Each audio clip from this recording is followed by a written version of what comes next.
Samantala, ilang residente po ng Umingan umalma naman sa umano'y piling benepisyaryo daw ng relief goods. Para sa detalye kasama natin, Idol Jam Victorio. 104.7 IFM. Report!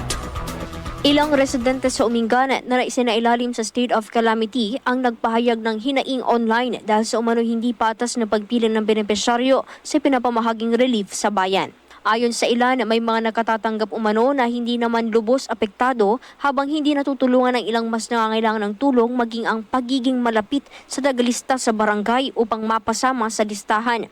Sa opisyal na bahayag ng lokal na pamahalaan, naging masusi ang pagbuo sa listahan ng mga benepisyaryo batay sa aktual na assessment ng Barangay Disaster Risk Reduction Management Council o BDRRMC at pakikipagtulungan sa Municipal Social Welfare and Development Office upang maibigay umano sa mga pinakaapektadong residente batay sa datos at totoong pangangailangan.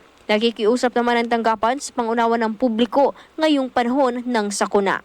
Kasama mo mula dito sa IFM de Gupan. Ito si Idol Jam Victorio. Tatak IFM. IFM News. IFM News. IFM.